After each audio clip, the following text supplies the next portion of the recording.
আজকে এক শ্রেণীর শয়তানেরা সেই ব্যক্তিকে উপদেষ্টা বানানোর জন্য উঠে পড়ে লাগছে এবং বানানোর প্রস্তাব দিচ্ছে। আমরা এমন লোককে চাই না যারা ইসলাম বিরোধী, যারা কোরআন বিরোধী, যারা বিশ্বনবী সাল্লাল্লাহু আলাইহি ওয়াসাল্লামের ওয়ারাসাত নবীর যারা বিরোধী, এমন লোককে আমরা ক্ষমতার মসনদে দেখতে চাই না। দুনিয়া আমাদেরকে শেখাচ্ছে, দুনিয়ায় আমাদেরকে নাস্তিকেরা আল্লাহ দুশমনানে বলে দুনিয়াটা মস্ত বড়, খাও দাও ফুর্তি করো। এই খাওয়া দাওয়া ফুর্তি করো, মানুষ মরে যাবে, মরে গেলে খেয়ে যাবে, এগুলো এই পর্যন্ত শেষ। আবার উঠতে হবে, আবার কবর আছে, আবার কবরে ফেরেশতা আসবে, কবরে শাস্তি হবে, আবার ফুলসিরাত, জাহান্নাম, জান্নাত, এইগুলো যে মোল্লারা বলে, এগুলো নাউজুবিল্লাহ আমাদের ব্রেনে ধরে না। এটা ওরা কী করে, ব্রেন খাটায়, কী বলে, এগুলো আমাদের ব্রেনে আসে না। এগুলো নাস্তিকবাদী মানুষদেরকে কী দেয়, শিক্ষা দেয়। নাস্তিকদের কিছু বই খাতাও লেখে, এগুলো লিখে এগুলো যারা লেখে, এগুলো যারা প্রশ্রয় দেয়, এগুলো সব ঈমান হারা। কি এগুলো সব? যারা আখিরাত বিশ্বাস করে না, যারা মৃত্যুর পরের জীবন বিশ্বাস, আলামে বরসাক যারা বিশ্বাস করে না, হাসর নাসর যারা বিশ্বাস করে না, যারা জান্নাত জাহান্নাম বিশ্বাস করে না, এরা যদিও মুসলমানের ঘরে জন্ম হয়, এরা নাস্তিক এবং এরা মোরতাদ, এরা বেঈমান, এরা জাহান্নামী বলে নাউজুবিল্লাহ। এর মধ্যে কোনো সন্দেহ নাই। এমন আইন কিছু মানুষ পাশ করে এবং সাপোর্ট দেয় যে যেগুলো কোরআন সুন্নাহ সম্পূর্ণ বিরোধী। সম্পূর্ণ কি? কোরআন সুন্নাহর বিরোধী। পুরুষে বিয়া, পুরুষে যৌন কাজ করা, মেয়েতে এগুলো করবে, এগুলোর জন্য বাংলাদেশে পর্যন্ত, পৃথিবীতে তো আছে, বাংলাদেশে পর্যন্ত অফিস উদ্বোধন হয়ে গেছে বলে নাউজুবিল্লাহ। এই কাজ যারা করতেছে ইহুদি খ্রিস্টানদের এজেন্ট হয়ে, দালাল হয়ে, এবং তাদের সমর্থন যারা দিচ্ছে, যদিও এরা মুসলমানের ঘরে জন্ম, কিন্তু এরা প্রকৃত মুসলমানেরা এরা না। এরা মুসলমানের ঘরে জন্ম হওয়ার পরও বুঝ শিকার পরে, মেধাশক্তি বাড়ার পরে এরা বেঈমান হয়ে গেছে। এর মধ্যে কোনো সন্দেহ নাই, কোনো সন্দেহ নাই। এমন লোকদেরকে আমরা ক্ষমতার মসনদে দেখতে চাই না। ইতিপূর্বে যারা ছিল আল্লাহ বিদায় নিয়েছে, আবার আসার চিন্তা ভাবনা করতেছে, কেউ তাদেরকে বানানোর চিন্তা ভাবনা করতেছে, এমন লোকদেরকে আমরা চাই না। সমর্থন করলে তারা তো বেঈমান, আমি আপনি বেঈমান হয়ে যায়, এর মধ্যে কোনো সন্দেহ নাই। সম্পূর্ণ কোরআন সুন্নাহ বিরোধী। তসলিমা নাসলিমের আইন, এটা মরে গেছে, কাদিন আগে দেখছিস, হ্যাঁ, আল্লাহ নিয়ে ডাক্তার জাহান্নামে ভালো জায়গায় রাখুক। এই শয়তানটা বলতো বাংলাদেশের থেকে যে পেট আমার, সিদ্ধান্ত নেব আমি কোন জায়গা থেকে বাচ্চা নেব না নেব। নাউজুবিল্লাহ বলেন, স্বামীর কাছ থেকে নেব কি বয়ফ্রেন্ডের কাছ থেকে নেব কি রাস্তার বেটারের কাছ থেকে নেব, সে সিদ্ধান্ত কার? মোল্লারা কি বললো, কোরআন হাদিসে কি বললো, এগুলো মানি। নাউজুবিল্লাহ। বাচ্চা কোন জায়গার থেকে নেবে, কার কাছ থেকে নেবে, এই সিদ্ধান্ত তো কুকুর নাই, কি নাই? কুকুর নাই, যে আমার কোনো কি নাই, ঠিক ঠিকানা নেই, নির্দিষ্ট কোনো জায়গা। তো এইরকম একটা চিন্তা চেতনা, যে সমস্ত শুধু তসলিমা নাসলিম হুমায়ুন বলতো না, হাজারো মানুষ আছে, শিক্ষিত মানুষ, তাদেরও এরকম চিন্তা চেতনা। নাউজুবিল্লাহ। এই চেতনা মানুষগুলো দুনিয়াতে আছে। বড় বড় ইউনিভার্সিটি তারা স্কলার, তারা বড় বড় প্রফেসর, ডাক্তার, তারা। নাউজুবিল্লাহ। এরকম চিন্তা চেতনা মানুষদেরকে না তাদের বই খাতা পড়বো, না তাদেরকে কোনো ক্ষমতার মসনদে আমরা দেখতে চাই, কথা ঠিক কিনা? পড়বো না, তাদেরকে কোনো ক্ষমতার মসনদে আসার সুযোগও আমরা দেব না। এই একটাকে নিয়ে কথাবার্তা হচ্ছে। এই যে কয়েকদিন আগে 13 সালে এই লোকটা বলেছিল যে শাপলা চত্বর পরিষ্কার হয়ে গেছে 5 মিনিটে, কত খুশি তারা। গুলি করে, বোম মারে, কুপায় মারে ধরে নামাজরত মুসাল্লিদেরকে, তাসবিহরত মুসাল্লিদেরকে, তাহাজ্জুদরত মুসাল্লিদেরকে তারা নির্মমভাবে গুলি করে হাজার মানুষ সেখানে শহীদ করেছে। সকালবেলায় যে লোকটা স্ট্যাটাস দিয়েছিল যে 5 মিনিটের মধ্যে শাপলা চত্বর পরিষ্কার, আজকে এক শ্রেণীর শয়তানেরা সেই ব্যক্তিকে উপদেষ্টা বানানোর জন্য উঠে পড়ে লাগছে এবং বানানোর প্রস্তাব দিচ্ছে। আমরা এমন লোককে চাই না যারা ইসলাম বিরোধী, যারা কোরআন বিরোধী, যারা বিশ্বনবী সাল্লাল্লাহু আলাইহি ওয়াসাল্লামের ওয়ারাসাত নবীর যারা বিরোধী, এমন লোককে আমরা ক্ষমতার মসনদে দেখতে চাই না। ও বললে ওর বিশ্বাস যে মরার পরে কিছু নাই, কিন্তু মুসলমানের বিশ্বাস যে মৃত্যু শেষ না, মৃত্যুর পরে আবার আল্লাহর কাছে দাঁড়াতে হবে। কার কাছে? যে কথা রব্বুল আলামিন সূরা জুমার ৮ নম্বর আয়াতে বলেন, মৃত্যুটাই শেষ না, সুম্মা তুরাদ্দুনা ইলা আলিমিল গায়বি ওয়াশ শাহাদা, অতঃপর তোমাদেরকে তার কাছে ফিরিয়ে নেওয়া হবে যিনি সমস্ত গুপ্ত প্রকাশ সম্পর্কে পুরোপুরি অবহিত। যা কিছু আমরা করেছি না করেছি সব ব্যাপারে যে জানে, সেই মালিকের কাছে আমাদেরকে আবার যাওয়া, যেটা সূরা তাহার আয়াতে রব্বুল আলামিন আমাদেরকে জানিয়ে দিয়েছেন। আমরা যখন মানুষ মারা যায়, কবরে যখন মানুষকে রাখি, তো ওটা আমরা বলি মিনহা খালাকনাকুম ওয়া ফিহা নুঈদুকুম ওয়া মিনহা নুখরিজুকুম তারাতান উখরা। আল্লাহ তাআলা জানিয়ে দিয়েছেন, মূসা আলাইহিস সালাম যখন ফিরআউনকে দাওয়াত দিয়েছিল, যে ফিরআউন তুমি যে ক্ষমতার বড়াই করছো, তুমি যে খোদার দাবি করে বসে আছো, তুমি সেই খোদা না, তোমার কোনো কিছু করার ক্ষমতা নাই। সব কিছু যিনি করেন তিনি হলেন আমার আল্লাহ। জোরবান দিকে আমার আল্লাহ। ফিরআউন বলেছিল তখন, কি করে কি করে তোমাকে একটু জানাও। তখন মূসা আলাইহিস সালাম বলেছিলেন, মিনহা খালাকনাকুম ওয়া ফিহা নুঈদুকুম ওয়া মিনহা নুখরিজুকুম তারাতান উখরা। যে মাটি দিয়ে আল্লাহ তাআলা তোমাকে সৃষ্টি করেছে, ওই মাটির মধ্যে তোমার আবার পুনরায় যাওয়া লাগবে। ওই মাটি থেকে পুনরায় সেই রবের কাছে আমার আপনার আবার দণ্ডায়মান হওয়া লাগবে, দাঁড়ানো লাগবে। এই কাজ যিনি করেন তিনি হলেন আমার আল্লাহ। তিনি কি আমার আল্লাহ? এই কথাগুলো আমার সাক্ষ্য দিই। মাটির মধ্যে যে মায়াতকে রেখে আসলাম, এটা তার জন্য না, নিজের একটা স্বীকারোক্তি আমি দিয়ে আসলাম। আজকে একজন ব্যক্তিকে রেখে আসলাম, আজকে নিজের নসিহাত এটা আমার নেওয়া উচিত। এজন্য আমি ওখানে বলি, মাটি থেকে আজকে আমি আল্লাহ আমাকে সৃষ্টি করেছেন, এই মাটির মধ্যে আমারও একদিন যাওয়া লাগবে। এই মাটির থেকে আমার আবার একদিন ওঠা লাগবে। শুধু উঠাই শেষ না, এই মাটির থেকে উঠায় আবার রবের সামনে দাঁড়িয়ে গোটা জিন্দেগির হিসাব দেওয়া লাগবে। কি লাগবে?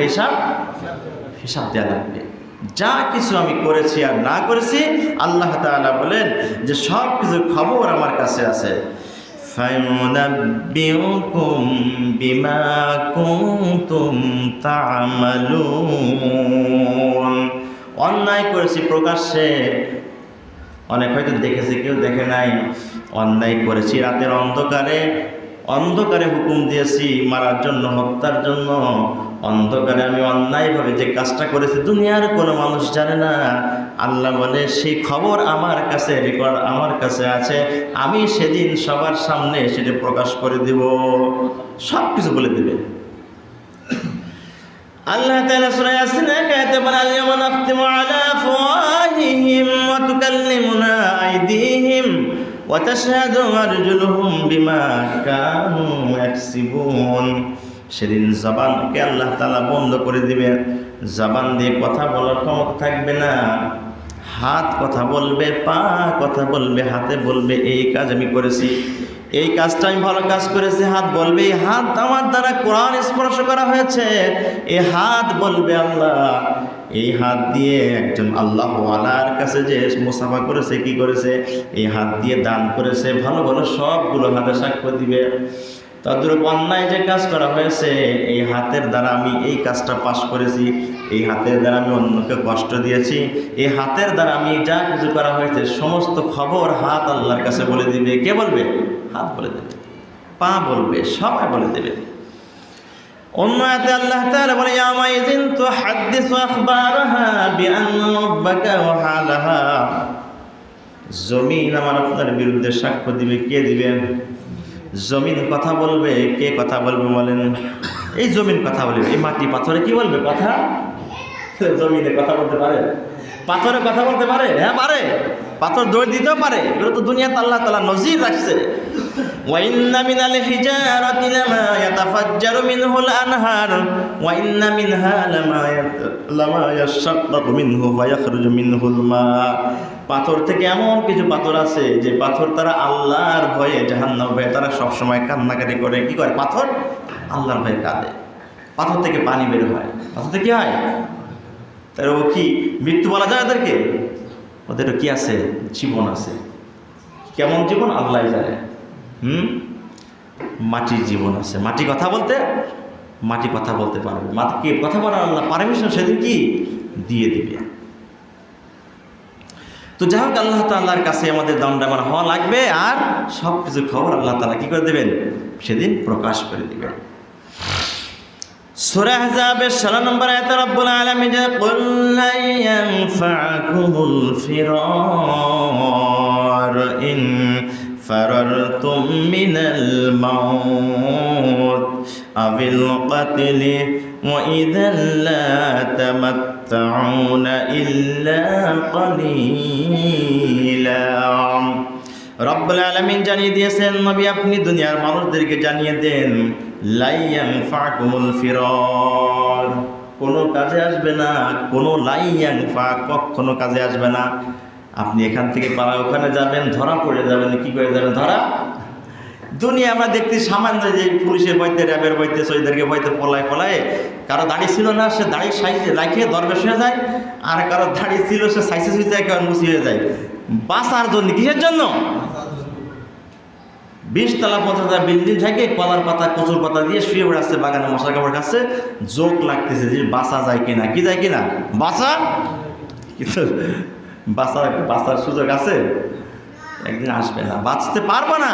যত চেষ্টা করি বাঁচতে পারবো না। আল্লাহ তাআলা সে কথা বলেন, নবী আপনি দুনিয়ার মানুষদেরকে জানিয়ে দেন, লা ইয়ানফাকুমুল ফিরার, যতই পালানোর চেষ্টা করো, যা চেষ্টা করো, পারবে না। ইন্না বাতশা রাব্বিকা লাশাদীদ, আপনার রব বড় কঠিন বাদশা। ইন্না বাতশা রাব্বিকা লাশাদীদ, তিনি বড় কঠিন বাদশা। তার হাত বড় কি শক্ত, তার হাত থেকে পালায়ন করা সম্ভব না। কোথায় যায় পালায়? কোথাও যাওয়ার সুযোগ, দুনিয়ার থেকে আরেক দুনিয়াকে যাওয়ার সুযোগ আছে? হ্যাঁ, পারবে না। যেখানে যাবে কার ক্ষমতা? আল্লাহ। যেখানে যাবে রাজত্ব কার? ইন ফারারতুম মিনাল মাউত, যদি তারা মৃত্যুর ভয়ে পলায়ন করে, আবিল কতল, অথবা তাদেরকে কতল করা হবে সেই ভয়ে পালাই। ওরে বাবা, ওই মিছিলে যাওয়া যাবে না, ওই যুদ্ধে যাওয়া যাবে না, ওখানে গেলে হয়তো মার্ডার হয়ে যাব, কি হয়ে যাব। ওই মৌলবীরা কয়েকজন যাক, অমুকের কয়েকজন যাক, ওরা যাক, এরকম বলে কিনা। মৃত্যুর ভয়ে, কতল হওয়ার ভয়ে যদিও পলায়ন করি, আল্লাহ বলে পলাতে পারবে না। ইযান লা তামাত্তাউনা ইল্লা কালিল, এই পালাইটাই হবে অল্প দিনের জন্য বাইসে গেলে। তার বয়স এখন কত? 60 বছর।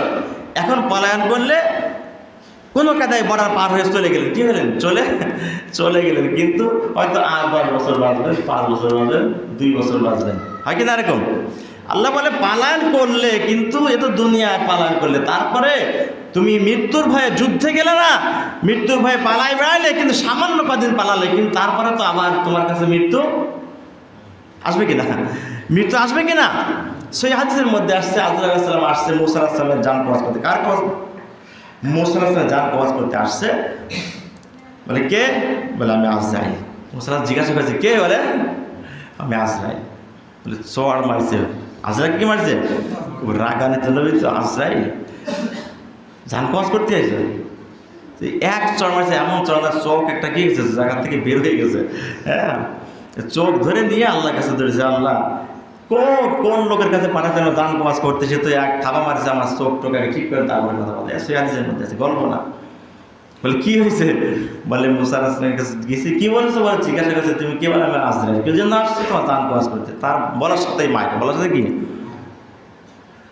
তোমার সালাম দিছিলে না, মনে হয় এরকম একটা কিছু ত্রুটি হয়েছে। তো যাই হোক, বলে যে তুমি আবার যাও, তোমার চোখ ঠিক হয়ে গেছে, এবার যে আমার নবীকে বলো যে এখন ঠিক আছে, আপনি যাবেন না, তাহলে কোন দিন আসবেন, এরকম একটা বলদ, একটা গরু একটা বকরিস তার সামনে, তারপর হাত রাখো, হাতের উপর নিচে যতগুলো কি থাকবে, পশম থাকবে, এই পরিমাণ হায়াত আপনাকে, এত বছর হায়াত আপনাকে বাড়াই দেওয়া হবে। তারপর যখন শেষ হয়ে যাবে আবার আসবে। আবার আজরাইল ইসলাম আসলেন। মুসা আলাইহিস সালাম মনে করেছিলেন উনি আসলে খুব রাগান্বিত নবী ছিলেন, উনি মনে করেছিল ওই বলে না এটা আমি তোর জম, মানে তার মানে তো আমি শেষ করবো, মনে করেছিল মনে হয় ফিরআউনের দলের লোক। অর্থাৎ ফেরেশতারা তো বিভিন্ন আকৃতিতে মাঝে মধ্যে আসে, হ্যাঁ, মাঝে মধ্যে মানুষের আকৃতিতে, মাঝে মধ্যে এক একজনের আকৃতিতে আসতেন। রাসূল সাল্লাল্লাহু আলাইহি ওয়াসাল্লামের কাছে যখন ফেরেশতারা আসতেন, এক এক সাহাবীর আকৃতিতে মাঝে মধ্যে আসতেন, অর্থাৎ আনকমন একজন আজনবী, একজন অপরিচিত লোকের আকৃতিতে আসতেন। চলে যাওয়ার পর বললেন, এই তোমরা চেনো, কে কথা বলে গেল? বলেন না, বলে হাযা জিবরাইল। সুবহানাল্লাহ, এই যে কথাবার্তা বলে গেল, মাসলামা শিখাই দিয়ে গেল, দুটা তিনটা আয়াত বলে গেল, ইনি ছিল জিবরাইল আলাইহিস সালাম। সুবহানাল্লাহ, চলে যাওয়ার পরে পরিচয় বলতেন। আল্লাহর পয়গম্বরের কাছে আজরাইল আলাইহিস সালাম বসে, আসার পরে বলে, ওগো আল্লাহর পয়গম্বর মুসা কালিমুল্লাহ, আল্লাহ আমাকে আপনার কাছে আবার পাঠিয়েছে। কি জন্য পাঠিয়েছে? বলে আপনি দুনিয়ায় কদিন থাকতে চান? এই যে বাছুরের উপরে, এই গরুর উপরে আমি হাতটা রাখলাম, আমার হাতের নিচে যতগুলো পশম আছে আপনি রাখেন এখানে। বলে কি হবে? প্রত্যেকটা পশমের বিনিময়ে আল্লাহ তাআলা আপনাকে 1 বছর হায়াত বৃদ্ধি করে দেবে।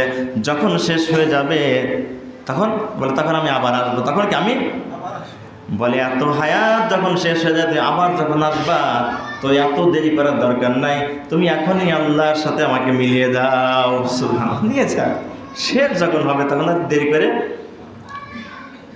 তো আমার আপনার তো এরকম সময় দিবে